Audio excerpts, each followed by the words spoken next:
betrayed black woman rushes into marriage with a stranger, only to find out he's a billionaire tycoon. Welcome back to the final chapter of Imani and Declan's incredible journey. If you're just jumping in here, you're about to be completely lost, and you'll be robbing yourself of one of the most powerful transformation stories you'll ever hear. Go back and watch part 1 and part 2 first. The links are in the description and in the cards above. This story only hits right if you've walked the entire journey with them. For everyone who's been here since the beginning, you made it. And you're about to witness how this all comes together. But first, smash that like button if you've been invested in this journey. Subscribe if stories about real transformation inspire you. And comment below telling me what moment from part 1 or part 2 hit you the hardest. The call came at 2 in the morning on a Tuesday in late November. Declan's phone lit up the darkness of their bedroom, and Imani stirred as he grabbed it, his voice thick with sleep. "Hello?" She watched his face change in the dim light, confusion shifting to alarm, then to something that looked like grief. "I'm on my way," he said, already throwing off the covers. "Tell Mom I'll be there in 20 minutes. "What happened?" Imani asked, sitting up. "Dad had a stroke," Declan said, his hands shaking as he pulled on jeans. "They rushed him to Emory. Mom said it's bad." They drove through empty Atlanta streets, Imani's hand clasped in Declan's, feeling the tension radiating from his body. Richard Frost, intimidating, powerful, seemingly invincible Richard Frost, had always struck Imani as the kind of man who would work until he dropped dead at his desk at 90. The reality of his mortality hit them both in that silent car ride. At the hospital, Margaret Frost sat in the ICU waiting room, her usual composure shattered. She looked smaller, older, her hands twisting a tissue into shreds. "They're working on him now," she said when Declan embraced her. "The doctors said the next 72 hours are critical." Richard survived those critical hours, then the critical days, the critical weeks. But the stroke had been severe. He'd need months of rehabilitation, speech therapy, physical therapy. And even then, the doctors warned, he might never fully recover. "He won't be able to return to work," the neurologist explained to the family. "Not in any significant capacity." The stress alone could trigger another episode, which meant Frost Industries, already unstable from Richard's sudden absence, needed leadership. The board convened an emergency meeting 2 weeks after Richard's stroke. Declan attended reluctantly, intending to help guide the transition to interim leadership. Instead, he walked into an ambush. "We're facing a hostile takeover," the CFO explained, pulling up financial projections that made Declan's stomach turn. TechWave Solutions has been quietly buying up shares. They're positioned to make a controlling bid within the next quarter. "Then fight it," Declan said. "Bring in outside investors, restructure the share distribution." "We've explored every option," the board chair interrupted. "The market doesn't trust interim leadership. Our stock price has dropped 18% since your father's stroke. Investors are nervous. We need stability, and there's only one person who can provide it." Declan saw where this was going and felt the walls closing in. "The board has voted unanimously," the chair continued. "We need you back as CEO, full-time. Effective immediately." "No," Declan said immediately. "I walked away from that position for a reason. I have a life now, commitments." "Your father spent 40 years building this company," the CFO said sharply. "Thousands of employees depend on it. Families who rely on their paychecks, their health care, their retirement funds. Are you really going to let it all collapse because you want to play house?" The words hit like a physical blow. "That's enough," Declan said coldly. "I need time to think." He drove home in a fog, his mind racing through impossible calculations. The company truly was in trouble. That much was clear from the numbers. And if TechWave succeeded in their takeover, there would be massive layoffs, restructuring, the dismantling of everything his father had built. But returning as CEO meant 16-hour days. It meant travel, stress, constant crisis management. It meant sacrificing everything he and Imani had built together. He found her in their home office, working on a campaign proposal for a new client. She took one look at his face and closed her laptop. "Talk to me," she said. The whole story poured out: his father's condition, the hostile takeover, the board's ultimatum, the impossible position he'd been placed in. "What do you want to do?" Imani asked when he finished. "I don't want to go back to that life," Declan said, running his hands through his hair. "I walked away for a reason. I want to be here with you. I want to support your business. I want the life we're building." "That's what you want," Imani said gently. "What does your father need?" Declan looked at her, and the question cut to the heart of everything. "He needs me to save the company he spent his life building." "Then that's what you need to do," Imani said firmly. "But it'll mean long hours," Declan warned. "Travel, stress, everything I promised you I'd moved past. I'll barely be here, Imani. Your business is taking off. You need support right now, and I won't be able to—" "Stop," Imani interrupted, moving to stand in front of him. "Listen to me carefully. You're not doing this because you owe your father. You're not doing this out of guilt or obligation. You're doing it because it's the right thing to do, because people are depending on you, because you're the only one who can fix this." "What about us?" Declan asked quietly. "We're partners," Imani said, taking his hands. "We'll figure it out together. This isn't forever, it's just a season, and I'm strong enough to handle it. I don't want to lose what we've built." "You won't," Imani promised. "Not if we're intentional about protecting it. We've done hard things before, Declan. We can do this too." The next 6 months tested every promise they'd made to each other. Declan returned to Frost Industries as CEO, and the workload was immediately crushing. 16-hour days became normal. He'd leave before Imani woke up, return after she'd gone to bed. Weekends disappeared into emergency board meetings and crisis management sessions, and Imani's business was exploding with opportunity. She'd been approached by 3 major corporations wanting her expertise. Her client roster had doubled, and she was being invited to speak at conferences across the country. They were both drowning in success, and it was strangling their marriage. There were nights when Declan came home too exhausted to form coherent sentences, when the stress made him short-tempered and distant. Nights when Imani felt like she was living with a ghost, when she'd lie in bed alone, wondering if the empire was swallowing the man she'd married. "I can't do this," she'd whispered to Zara during a particularly brutal week. "I feel like I'm losing him to the same thing he ran from." "Then fight for him," Zara had said simply. "You fought for everything else. Fight for this too." So they fought. Not with each other, but for each other. Imani started bringing dinner to Declan's office 3 nights a week. She'd show up at 7 with takeout containers, and they'd eat together for 30 minutes. Just 30 minutes carved out of the chaos to be present with each other. "Tell me one good thing from today," became their ritual. "Close the Henderson account," Imani would say. "Convince the board to approve the new sustainability initiative," Declan would respond. 30 minutes. But they were intentional minutes, focused minutes. Minutes where they chose each other despite the demands pulling them apart.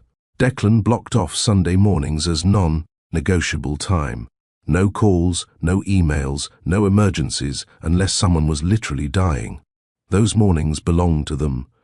Breakfast in bed, talking about anything except work, remembering why they were fighting so hard to preserve what they had. They texted throughout the day, but not about logistics or schedules, about feelings. "And missing you today," Imani would send. Can't wait to come home to you," Declan would reply. "And proud of you for that presentation you crushed, and from him. I'm proud of you for standing up to the board," from her. Small moments of connection threaded through the chaos. But there were hard nights too. Nights when they snapped at each other from exhaustion.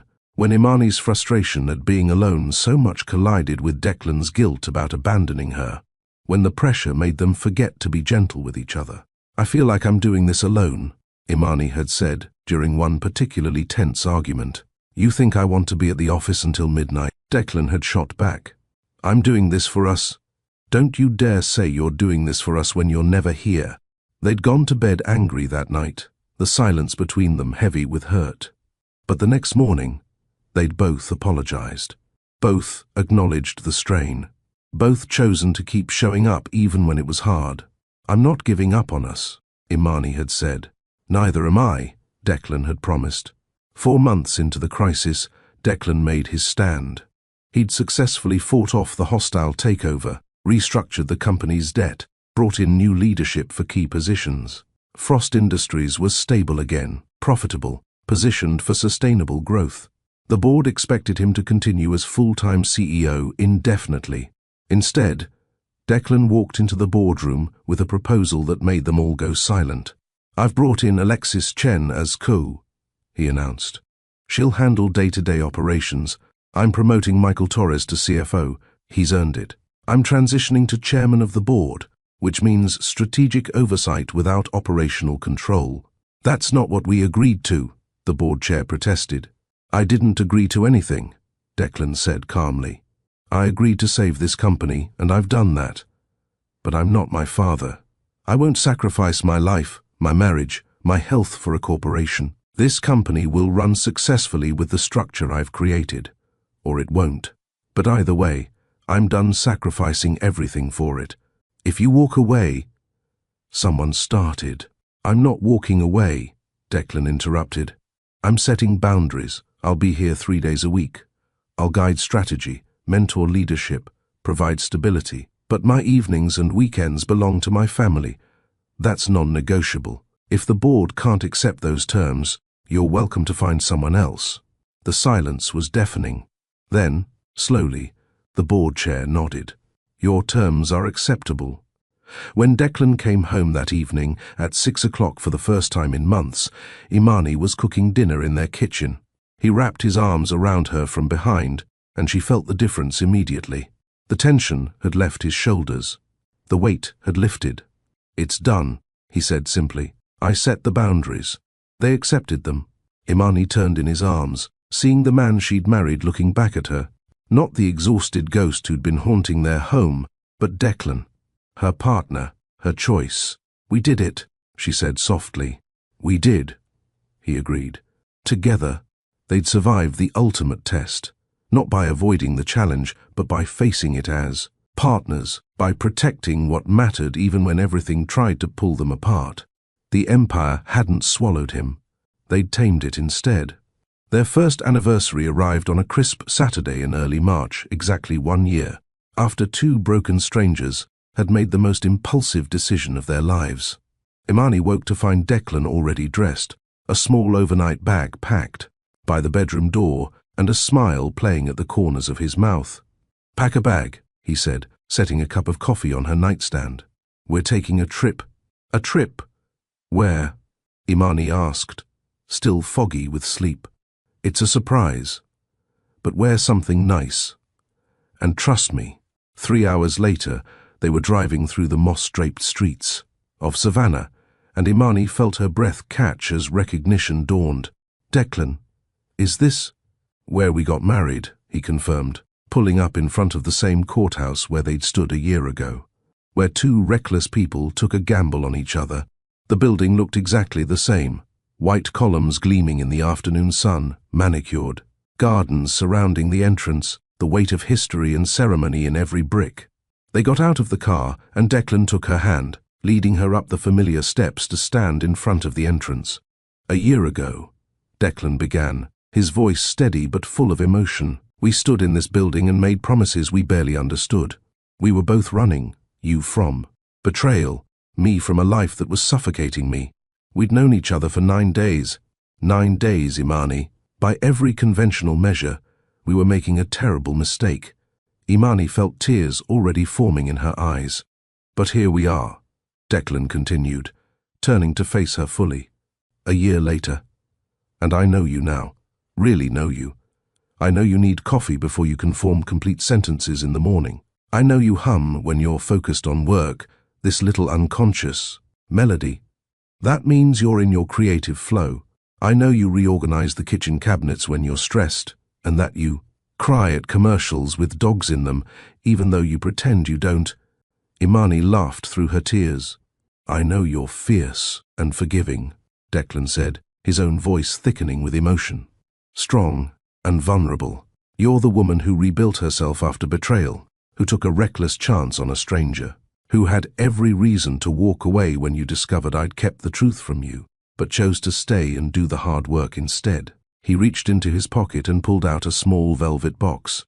Building this life with you has been the best decision I've ever made, Declan said.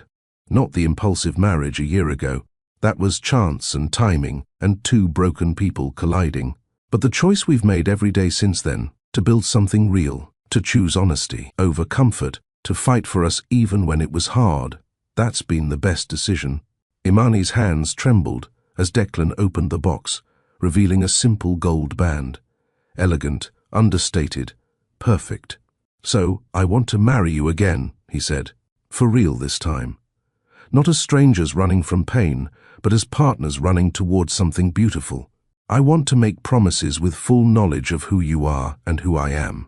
I want to choose you, Imani, today and every day for the rest of my life. Yes, Imani whispered, tears streaming down her face. Yes, absolutely yes. Declan slid the ring onto her finger, and it settled next to her wedding band like it had always belonged there. I have something planned, he said, wiping tears from her cheeks with his thumbs. If you're ready.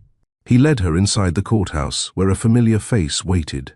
Zara stood in the hallway wearing a burgundy dress, the same one she'd worn to their first wedding, holding a bouquet of wildflowers and crying unashamedly. You two are going to ruin my makeup, Zara said, pulling Imani into a fierce hug. But I wouldn't miss this for anything. You knew? Imani asked. He called me 3 weeks ago, Zara admitted. Asked if I'd be willing to witness you two doing this right. As if I'd say no. They walked into the same courtroom where they'd been married a year ago. A different judge presided today, a kind-looking man in his 50s who smiled warmly as they approached. I understand this is a vow renewal, the judge said. A beautiful tradition. Are you ready to begin? Declan and Imani stood facing each other, hands clasped, and this time there was no nervousness, no uncertainty, just clarity and intention and choice.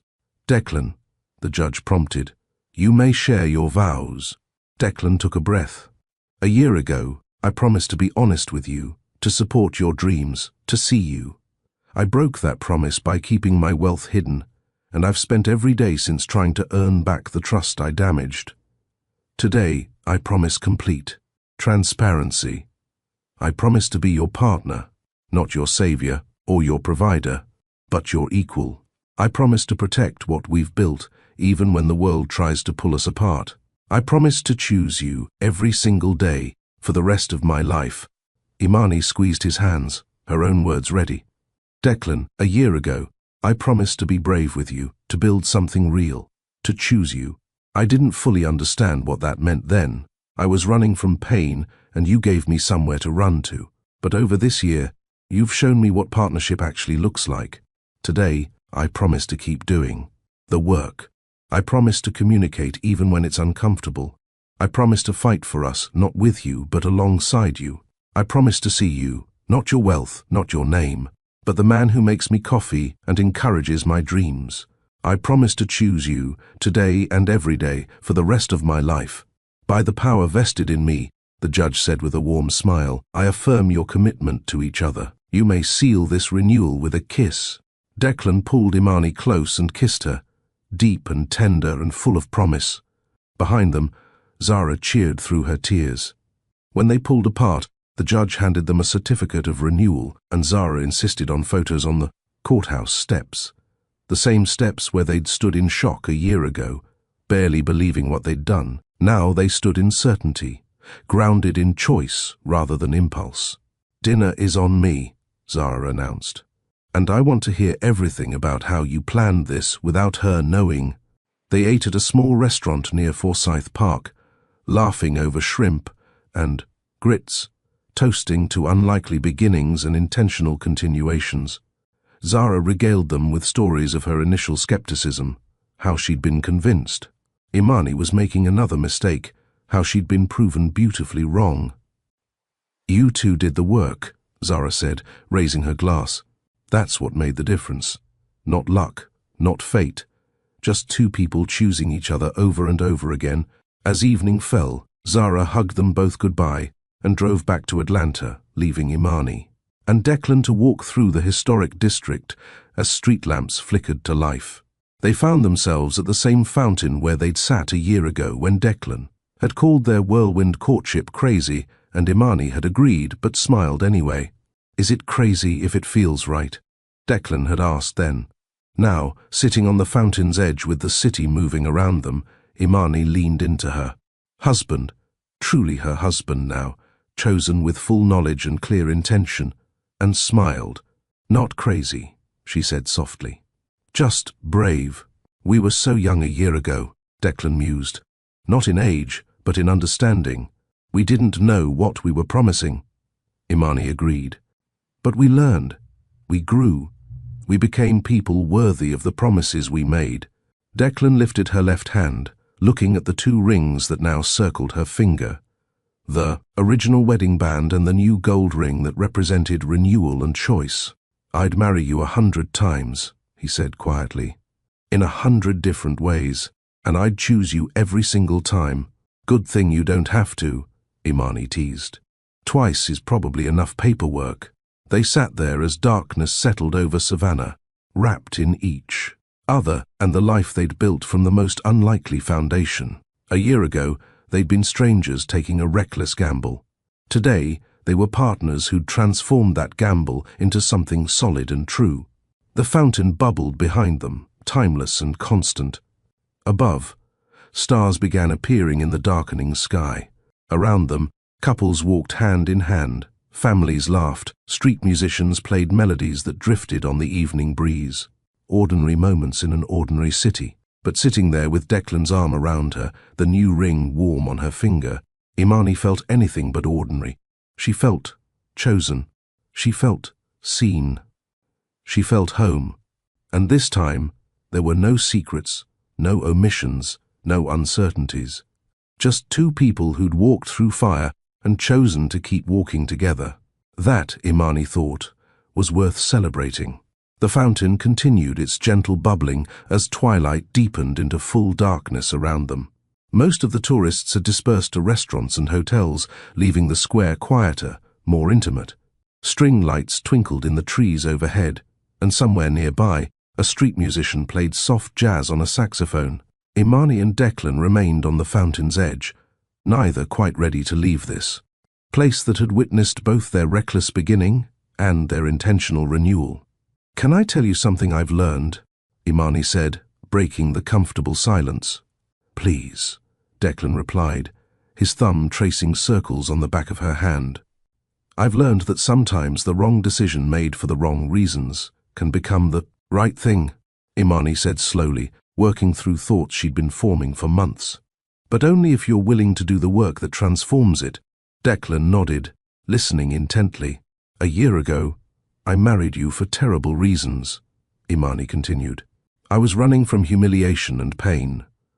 I wanted to prove to myself that I could be reckless, that I didn't. To have to be the careful, sensible woman who got her heart broken. That wasn't a good foundation for marriage." "I know," Declan said quietly. "But we didn't let that bad foundation determine our outcome," Imani said. "We tore it down and rebuilt something stronger. That's what I've learned. Your beginning doesn't have to dictate your ending. You can rewrite the story if you're both willing to put in the effort." She paused, watching the water cascade in the fountain, gathering her thoughts. "I've also learned that betrayal doesn't have to define you," she said. "Marcus's betrayal could have destroyed my ability to trust anyone, and honestly, for a while, it did. But it also made me brave in ways I'd never been before. Brave enough to take a chance on you. Brave enough to demand honesty when you'd hidden the truth. Brave enough to stay and fight when leaving would have been easier." "You've always been brave," Declan observed. "No," Imani corrected gently. "I've learned to be brave. There's a difference. And your secret about the money, that could have destroyed us too. It almost did. But instead, it taught us how to communicate honestly. Even when honesty is uncomfortable, it forced us to build real transparency instead of the illusion of it." The saxophone player transitioned into a new melody, something bluesy and contemplative that seemed to match their mood. I've learned that genuine connection isn't about finding someone who's flawless, Imani continued. It's about finding someone who's willing to grow with you. Someone who sees your wounds and doesn't run away, but also doesn't try to fix you. Just stands beside you while you heal yourself. That's beautiful, Declan said softly. I've also learned that I'm stronger than I thought, Imani said, and there was wonder in her voice. Strong enough to walk away from what doesn't serve me. I proved that with Marcus. But also strong enough to stay and fight for what matters. I proved that with you. Strong enough to build my own dreams while supporting someone else's. That's a kind of strength I didn't know I had. She turned to look at him fully. Your turn. What have you learned? Declan was quiet for a moment, organizing thoughts he'd been carrying for months. I've learned that real intimacy isn't primarily about physical connection, he began. Though that's certainly part of it. Real intimacy is about being truly known and having someone stay anyway. For years I hid behind wealth and status because I was terrified that if people saw who I actually was, uncertain, flawed, struggling, they'd leave. You taught me that being fully known is the only way to be fully loved. Imani squeezed his hand, encouraging him to continue. I've learned that money doesn't buy happiness, Declan said with a slight smile. I know that sounds like something people say who don't have money, but I've had wealth my entire life, and it never gave me what these past 12 months with you have given me. Partnership, real partnership, creates something wealth can't touch. Peace, purpose, belonging. He shifted on the fountain's edge, turning to mirror her position so they faced each other. I've learned that protecting yourself from being used also protects you from being connected to, Declan continued. I spent years with walls so high that nothing could get in, not hurt, but also not authentic relationship. You taught me that vulnerability is the price of connection, and it's a price worth paying. A couple walked past, arms around each other, and nodded in greeting. Imani and Declan smiled back, then returned to their conversation. What would you tell someone going through what we went through? Imani asked. Someone who made an impulsive decision and is trying to figure out if it can become something real? Declan considered this carefully. I'd tell them that healing isn't linear. You don't just decide to trust again and have it happen overnight. There are setbacks, days when old wounds feel fresh, moments when you question everything. That's normal. That's part of the process. I'd tell them it's okay to make mistakes, even significant ones, Imani added. But you have to be willing to learn from them, to examine why you made that choice, what you were running from or toward, what needs weren't being met. Self-awareness is crucial. And I'd tell them that running from pain doesn't work, Declan said. You just carry it with you to the next relationship, the next city, the next phase of life. At some point, you have to turn around and face it, process it, work through it. But staying in diminishing situations doesn't work either, Imani countered. There's a difference between working through challenges in a healthy relationship and enduring mistreatment in a toxic one. You have to be honest about which one you're in. The saxophone player finished his set, and the square grew quieter. A church bell tolled somewhere in the distance, marking the hour. I'd tell them that taking risks can absolutely be worth it, Imani said. But you have to be honest about why you're taking the risk. Are you moving towards something meaningful or running from something painful? The motivation matters because it determines whether you'll have the resilience to do the hard work that follows. And the hard work is everything, Declan emphasized. The wedding is one day, the impulsive decision is one moment. But building a real marriage is daily work. Sometimes it's exhausting work, sometimes it's uncomfortable work, but it's the work that matters. I'd tell them that trust can be rebuilt after it's been broken, Imani said thoughtfully. But it takes time, it takes consistency, it takes commitment from both people to do better, to communicate honestly, to give each other grace while also holding each other accountable. It's not quick, Declan agreed. There's no shortcut. You can't buy your way out of it or think your way around it. You have to walk through it, day by day, choice by choice. Imani leaned back slightly, looking up at the stars beginning to appear above the city lights. I'd tell them that authentic connection isn't about grand gestures or fairy tale moments. It's about showing up on the hard days when you'd rather hide. It's about choosing connection over being right when you're in conflict. It's about building something together, brick by brick, conversation by conversation, choice by choice. I'd tell them that you can't fix another person, Declan added. And you shouldn't try. You can support them, encourage them, stand beside them. But everyone has to do their own healing work. You can't do it for them, and they can't do it for you. And I'd tell them that your worth isn't determined by who chooses you or doesn't choose you, Imani said, her voice strong and clear. Marcus's betrayal didn't make me worthless. Declan's deception didn't make me foolish. My value is inherent. Understanding that, really understanding it, changed everything.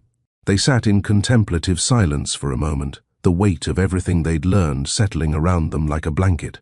Do you think we would have made it if we'd met differently? Imani asked. If there hadn't been the betrayal, the impulsive marriage, the secret about the money, Declan considered this. Honestly, I don't know. Maybe we needed the chaos to force us into the kind of honesty most people avoid. Maybe the crisis became the catalyst for building something stronger than we could have built without it. Or maybe we just got lucky, Imani suggested.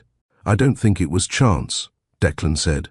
I think we both made choices, hundreds of small choices, to keep showing up, to keep trying, to keep choosing each other even when it was difficult.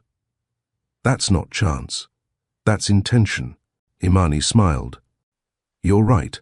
We did the work. And we're still doing it. Always will be, Declan agreed. That's what partnership is. Continuous choosing, continuous growing, continuous building. A group of tourists wandered into the square, loud and cheerful, breaking the intimate spell. Imani and Declan stood, stretching legs that had gone stiff from sitting. Ready to head back to the hotel? Declan asked. Almost, Imani said. She pulled out her phone and turned to him. I want to remember this moment, this conversation, everything we just said to each other. She opened her notes app and began typing, capturing the essence of their reflection. Declan watched her, patient and present. When she finished, she looked up at him with tears in her eyes. Thank you. For what? For being the kind of man who does the work, who doesn't run when things get hard, who chooses growth over comfort. Not everyone would have. Thank you for being the kind of woman who demands honesty and settles for nothing less, Declan replied. Who's strong enough to leave and strong enough to stay, who built her own empire while supporting mine. You made me better, Imani. We made each other better, she corrected. They walked hand in hand through Savannah's historic district, past antique shops and restaurants, through squares thick with Spanish moss and history. They walked as partners who'd been tested and had emerged stronger, as two people who transformed recklessness into intention, chaos into stability, strangers into family. The lessons they'd learned hadn't come easy. They'd been earned through tears and arguments, through therapy sessions and uncomfortable conversations, through choosing each other again and again when giving up would have been simpler. But every lesson had been worth it. Every moment of discomfort had produced growth. Every choice to stay had built something more solid. As they reached their hotel, Imani looked back toward the square where they'd sat, where they'd shared their hard-won wisdom. I hope someone needed to hear what we said tonight, she said softly. Even if they didn't hear it, Declan replied, we needed to say it, to remind ourselves how far we've come, and they had come far, from broken to whole, from strangers to partners, from reckless to intentional. The journey wasn't finished. It would never be finished because growth is continuous, but they were walking it together. And that made all the difference. 2 years into their marriage, Imani stood in front of a framed magazine cover, hanging in her office, the Forbes feature that had run 3 months earlier. The headline read, Elevating Success, How Imani Frost Built a Marketing Empire That Puts Community First. She still couldn't quite believe it was real. Elevate Marketing now occupied an entire floor of a building in Midtown Atlanta. What had started with 3 clients and a shared office space had grown into a firm with 18 employees, 47 active clients, and a reputation for innovative campaigns that centered authenticity and cultural competence. The feature had highlighted her unique approach, refusing to work with companies that merely wanted to appear diverse while maintaining extractive practices. Instead, she partnered with businesses genuinely committed to community investment, then helped them tell their stories in ways that resonated. "You're changing the industry," the Forbes journalist had said during the interview. "You're proving that ethical marketing and profitable marketing aren't mutually exclusive." In the 2 years since their vow renewal, Imani had helped launch successful campaigns for 38 Black-owned businesses. A restaurant chain that had been struggling now had locations across 3 states. A beauty products company she'd worked with had just secured national retail distribution. A tech startup she'd branded from the ground up had received series of funding. Her phone rang constantly with opportunities, speaking engagements, podcast interviews, businesses seeking her expertise. She'd had to hire an assistant just to manage her calendar. Success tasted sweeter because she'd built it herself, with her own vision and effort and integrity. Declan had been true to his word. He'd made introductions, offered strategic advice, celebrated every victory. But he'd never once tried to buy her success or make her journey easier with his wealth. He'd respected her boundary, and that respect had meant everything. Frost Industries had transformed under Declan's restructured leadership too. While Alexis Chen handled daily operations as COO, Declan guided the company's strategic direction towards sustainable technology and ethical business practices. The shift hadn't been easy. Shareholders had initially resisted moving away from more profitable but environmentally questionable ventures, but Declan had held firm, using his position as chairman to push the company toward what he called conscious capitalism. "We can be profitable without being predatory," he'd told the board. "And if we can't, then we're not as innovative as we claim to be." 2 years later, Frost Industries was both more profitable and more sustainable than it had been under Richard's leadership. They'd developed green technology solutions, partnered with environmental organizations, and implemented ethical labor practices throughout their supply chain. Richard, still recovering from his stroke but improving steadily, had grudgingly admitted that his son's approach was working. "You're doing what I couldn't," he'd told Declan during a recent visit. "Building something that lasts beyond quarterly earnings." Imani and Declan had found balance between their individual ambitions and their shared life. They'd learned to communicate about money without resentment or awkwardness. They'd established boundaries that honored both their needs. They'd discovered that marriage wasn't about losing yourself in another person, but about becoming more fully yourself while building something together. On a Thursday evening in late April, they stood side by side in their kitchen preparing dinner, a routine they'd maintained. Despite being able to afford private chefs, personal assistants, or any number of services that would make life easier. But they didn't want easier. They wanted intentional.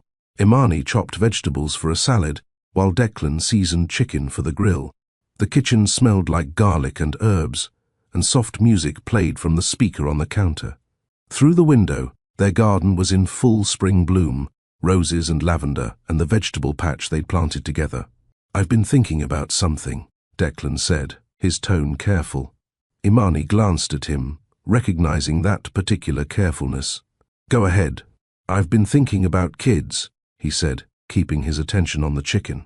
"But only if you want them. Only if we're ready. I don't want to pressure you." Imani set down her knife, turning to face him fully. This conversation had been circling them for months, approaching and retreating like a tide. "I think I want them," she said honestly. "Eventually. But Declan, I need you to know, I have concerns." "Tell me," he said, setting aside the seasoning and giving her his complete attention. "I don't want to raise children who think money solves everything," Imani began, the thoughts she'd been organizing for weeks finally taking shape. "I don't want them to grow up disconnected from reality, unable to understand what most people's lives actually look like." Declan nodded, understanding immediately. "I don't want them to experience what you experienced," Imani continued, "never knowing if people genuinely care about them or just want access to wealth, never being sure if friendships are real or transactional. That kind of isolation, I don't want that for our children." "Neither do I," Declan said quietly. I want them to understand value beyond net worth, Imani said, warming to the subject now. I want them to see their mother building something through work and integrity, not just inheriting or marrying into wealth. I want them to understand that money is a tool and a responsibility, not an identity or a measure of human worth. She paused, making sure he was really hearing her. I want them to know the satisfaction of earning something themselves, Imani continued. The pride that comes from creating rather than just consuming. I want them to understand privilege and use it responsibly rather than pretending it doesn't exist. Declan moved closer, taking her hands. Everything you just said, I want that too. I don't want to raise children the way I was raised. My parents weren't cruel, but wealth isolated me in ways they didn't understand. I want different for our kids. How do we do that? Imani asked. How do we raise grounded children in an ungrounded situation? I don't know, Declan admitted, but maybe that's okay. Maybe not having all the answers means we'll be thoughtful about finding them together. They moved to the kitchen table, the dinner preparation temporarily forgotten in favor of this more important conversation. We could raise them here, Imani suggested. Not in some massive estate. In this neighborhood, where they go to regular schools, have friends from different backgrounds. We'd have to be intentional about it, Declan said, about teaching them empathy and gratitude, about making sure they understand that wealth is an accident of birth, not an achievement. We'd have to model the values we want them to have, Imani added. We can't just tell them money isn't everything while living like it is. We already do that, Declan pointed out. We split household expenses. You built your business independently. We maintain boundaries around wealth. Those are lessons they'd absorb just by watching us. Imani considered this. We'd need to talk about it more, about allowances and expectations, about work and responsibility, about handling privilege without guilt, but also without entitlement. Agreed, Declan said. This isn't a decision we rush into. We've learned that lesson. Imani smiled. We have, haven't we? The hard way. But we've learned. So where does this leave us? Declan asked.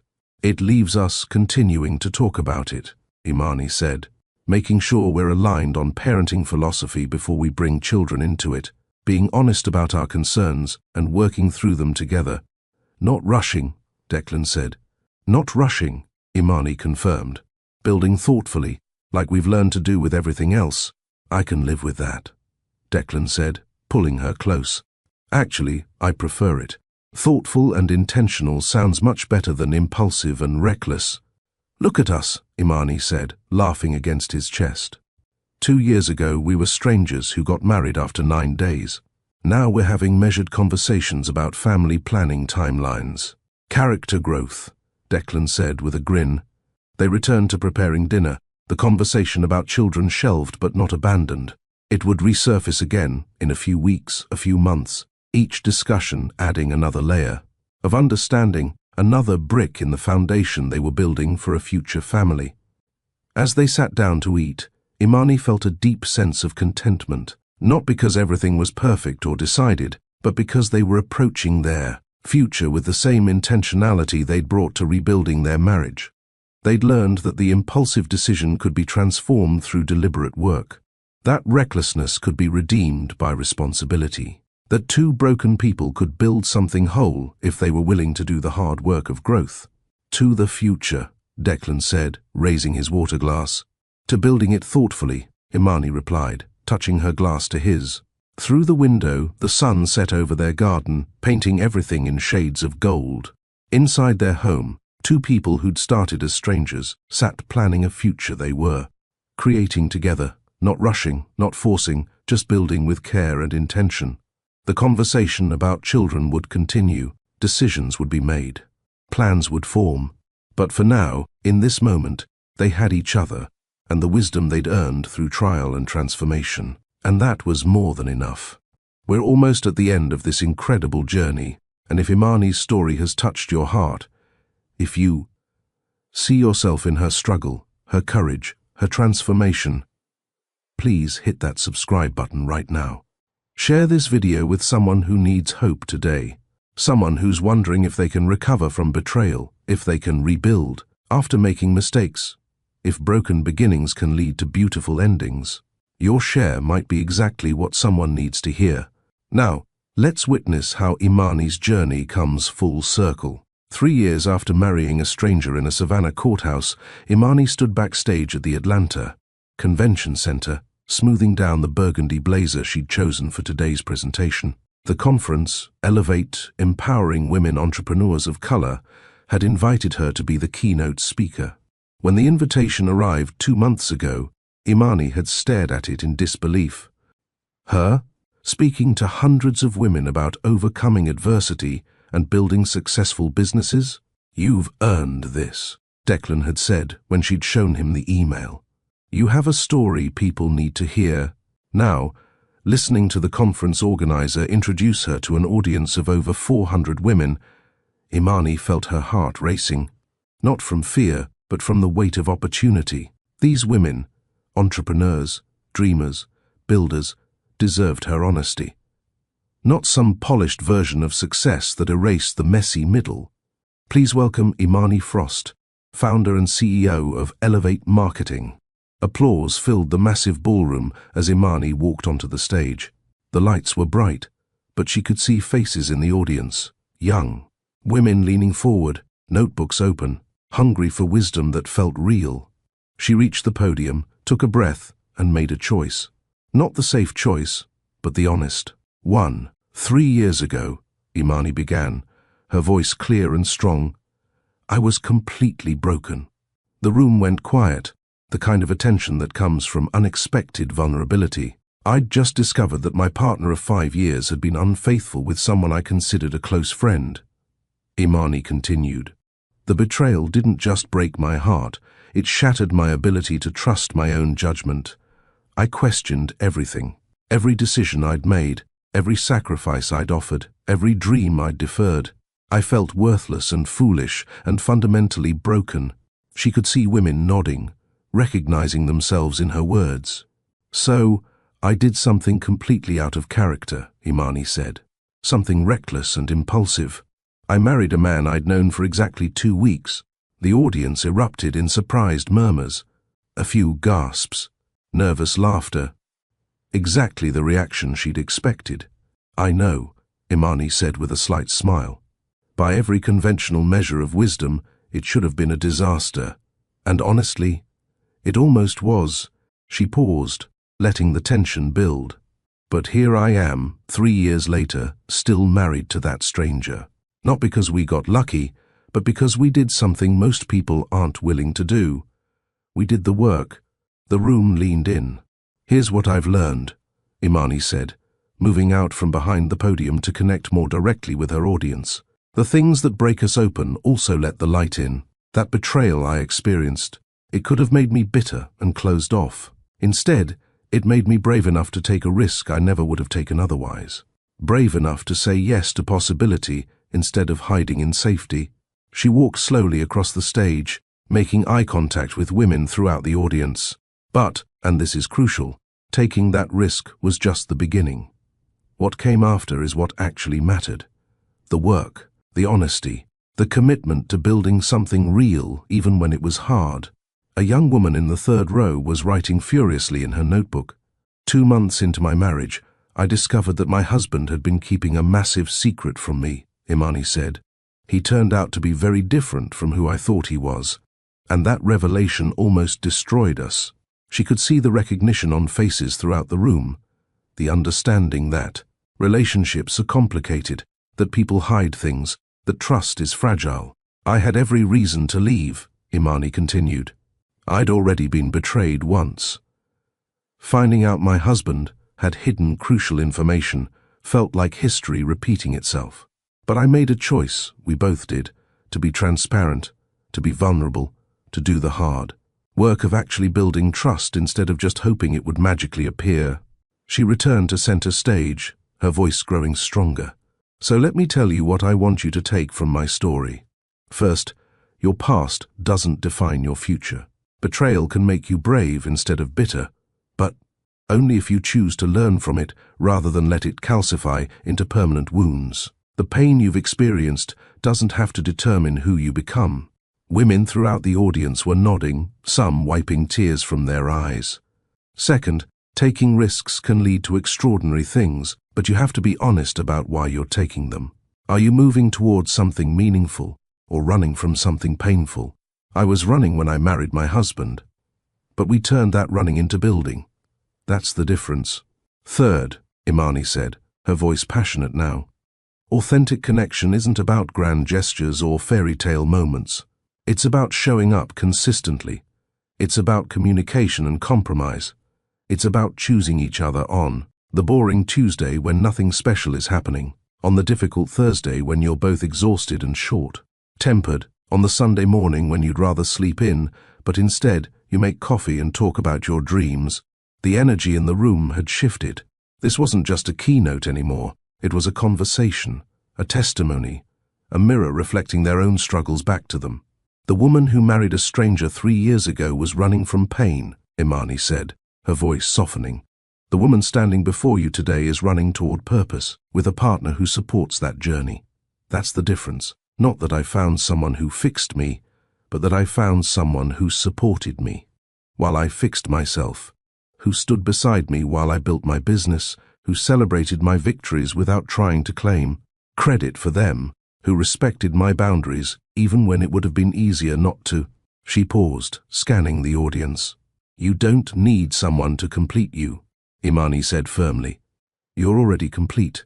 What you need is someone who honors that completeness, someone who adds to your life without trying to consume it, someone who supports your dreams without diminishing their own. That's partnership. That's what's worth building. The applause started before she could continue, growing into a standing ovation that filled the ballroom with thunderous appreciation. Imani stood there, overwhelmed, watching hundreds of women rise to their feet, women who saw themselves in her story, women who needed permission to be both broken and brave, women who were learning that transformation is possible if you're willing to do the work. When the applause finally subsided and people returned to their seats, Imani concluded her speech. 3 years ago, I was broken, she said softly. Today, I'm whole. Not because someone rescued me, but because I rescued myself. With support, yes. With partnership, absolutely. But the work was mine to do. And your work is yours. No one can do it for you. But you don't have to do it alone. Another standing ovation, longer this time, with women cheering and crying and connecting across the room through shared understanding. When Imani left the stage, her hands were shaking from adrenaline and emotion. The conference organizer hugged her tightly. That was remarkable. Exactly what these women needed to hear. But the real impact came afterward, during the networking session. Women approached Imani in waves, sharing their own stories. A woman who'd left an abusive relationship and was rebuilding her life. An entrepreneur who'd been betrayed by a business partner and was learning to trust again. A young professional who'd made impulsive decisions and was trying to figure out if they could be redeemed. One young woman, she couldn't have been more than 25, approached with tears streaming down her face. "Thank you," she said, her voice breaking. "Thank you for being honest about the messy parts. Everyone always shows the highlight reel. Nobody talks about the work. Nobody admits that success is built on mistakes and failures and getting back up again." Imani pulled her into a hug. "What's your name?" "Jasmine," the young woman said. "Jasmine, the work is where the real story is," Imani told her. "The Instagram posts and magazine features and conference speeches, those are just snapshots. But the work? The daily choices to keep showing up, to keep trying, to keep growing even when it's hard. That's where transformation actually happens." "I needed to hear that," Jasmine said. "I've been so focused on trying to look successful that I forgot success is built, not performed." Throughout the afternoon, similar conversations happened over and over. Women sharing their struggles, their questions, their hopes. Women who needed to know that broken beginnings don't determine endings. That mistakes can be transformed through intentional work. That you can rebuild after betrayal. Imani listened to each story, offered what wisdom she could, and felt the weight of responsibility and privilege. Her story wasn't just hers anymore. It belonged to every woman who saw herself reflected in it, who found courage in knowing someone else had walked through similar fire and emerged stronger. As the conference wound down, Imani stood near the floor, two ceiling windows overlooking Atlanta's skyline.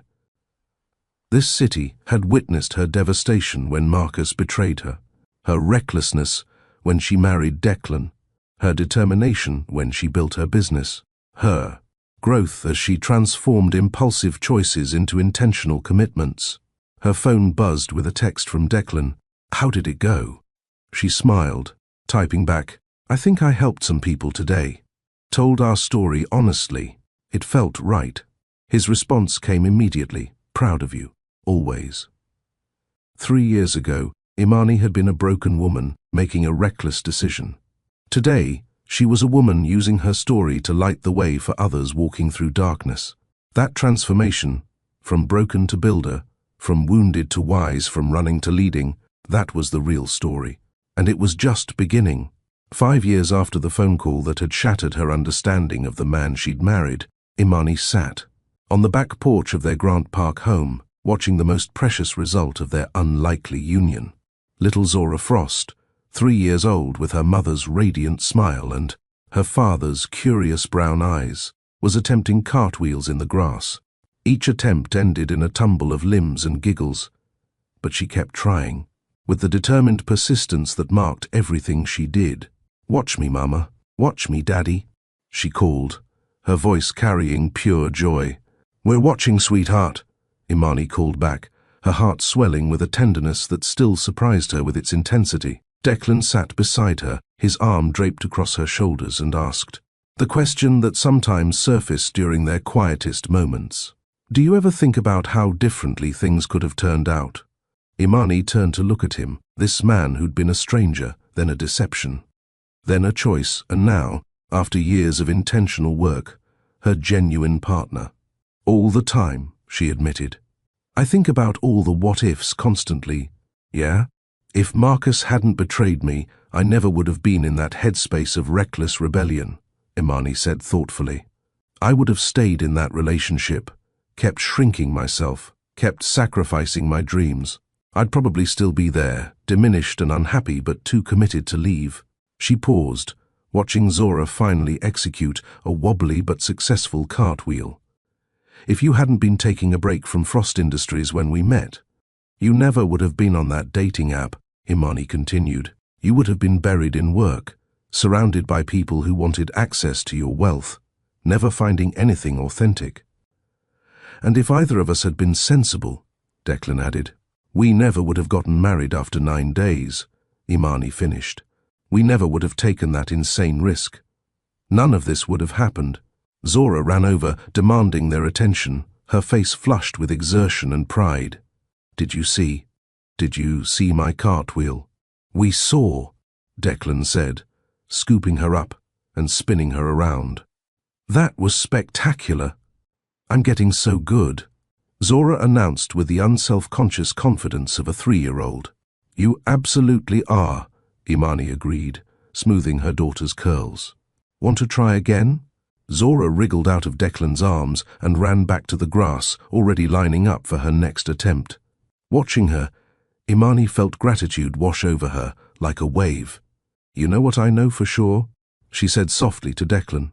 What's that? Every choice, every pain, every mistake, all of it led here, to this life, to this love, to her. Imani gestured toward Zora, who was now trying to teach their neighbor's cat how to do cartwheels. I wouldn't change anything. Not the betrayal, not the reckless decision, not even the deception. Because changing any of it might mean not having this. Declan tightened his arm around her. That's a generous perspective. It's an honest one, Imani corrected. I'm not grateful for the pain, but I'm grateful for where the pain led me. They sat in comfortable silence, watching Zora play until she called for them again. Mama, Daddy, watch this one. They applauded enthusiastically as she executed another cartwheel, this one even steadier than the last. She beamed with pride, took an elaborate bow, then ran off to explore something fascinating she'd spotted near the roses. We're going to make mistakes with her, Declan said quietly, watching their daughter with a mixture of love and concern. Absolutely, Imani agreed. We'll get things wrong. We'll be too strict about some things and too lenient about others. We'll probably mess up in ways we can't even anticipate yet. Comforting, Declan said with a slight smile. But we'll also show her what it looks like to apologize when we're wrong, Imani continued. To grow, to choose connection over being right when we're in conflict, to do the work even when it's hard. We'll show her that wealth isn't about money, Declan added, his voice serious.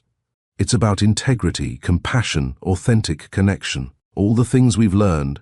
She'll learn by watching us, Imani said.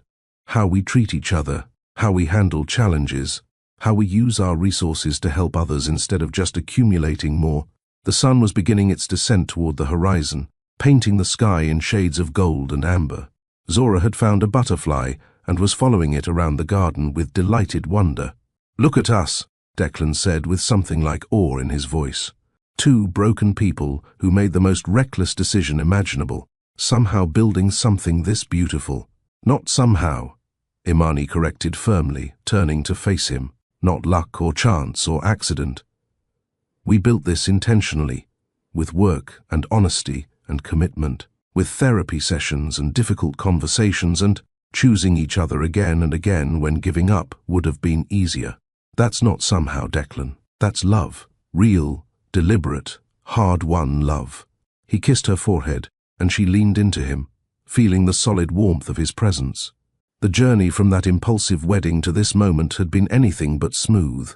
Betrayal to recklessness, deception to disclosure, fragile beginnings to solid foundation. Every step had taught her something essential about herself, about partnership, about what actually mattered. She'd learned that being betrayed didn't make her unworthy. It meant she'd loved someone incapable of receiving that love properly. The failing was his, not hers. She'd learned that taking risks was good when followed by responsibility, that the impulsive decision was just the starting point. The daily choices afterward were what determined the outcome. She'd learned that money changed things but didn't change everything. That wealth could isolate or connect, depending on how it was used and understood. She'd learned that real intimacy was built through vulnerability. That trust could be rebuilt through consistency. That genuine partnership meant supporting each other's growth while growing together. But most importantly, she'd learned that her worth wasn't determined by who chose her or didn't choose her. Not by Marcus's rejection, or Declan's initial deception, or anyone else's opinion. Her worth was inherent, unshakable, enough all on its own. Thank you, Imani said suddenly. For what? Declan asked. For being brave enough to take a chance on me when I was broken, for being strong enough to do the work when it got hard, for seeing me, really seeing me, every single day. Thank you for giving us a real chance when you had every reason to run, Declan replied. For not letting my mistake define our entire story. For building this life with me. Zora ran back to them, climbing onto Imani's lap with grass-stained knees and wind-blown hair. I'm hungry, she announced with the casual certainty of a toddler. Let's go make dinner, Imani said, kissing the top of her head. As they stood to go inside, Imani paused, looking back at their garden bathed in the golden light of approaching sunset. 5 years ago, she'd been shattered. 3 years ago, she'd been rebuilding.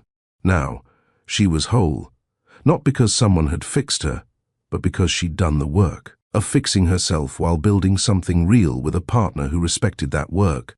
Their life wasn't flawless. They still had disagreements, still navigated challenges, still worked daily at maintaining the balance they'd fought so hard to achieve. But it was real, authentic, built on honesty and choice and consistent effort. And real, Imani had learned, was the greatest wealth of all. Inside their home, surrounded by the family they'd created from the most unlikely beginning, peace settled over her like a blanket. Not the peace of everything being easy, the peace of everything being true. And that made all the difference. Now, if you've made it this far, I need to ask you something.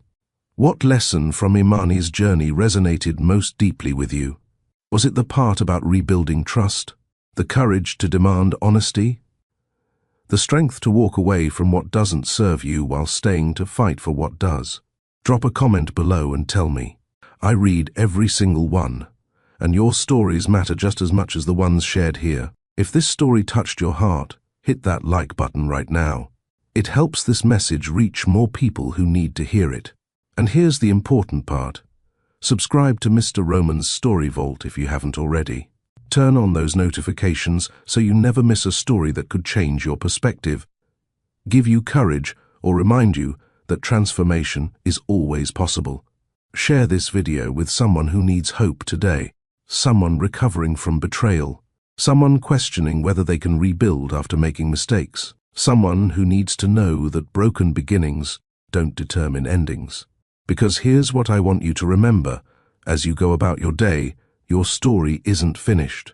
Whatever you're walking through right now, heartbreak, confusion, the aftermath of reckless decisions, the slow work of rebuilding trust, it doesn't have to end in defeat. Broken beginnings can lead to beautiful endings, but it takes work. It takes honesty. It takes the courage to keep showing up, even when giving up feels easier.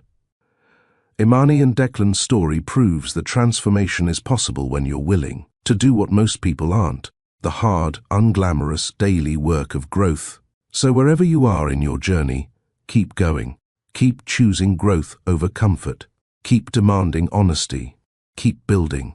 Your story matters, and I'll be here next time with another one that reminds you why. This is Mr. Roman. Until next time, keep believing in second chances, hard-won wisdom, and the kind of love that's built through choice, not chance. See you in the next story.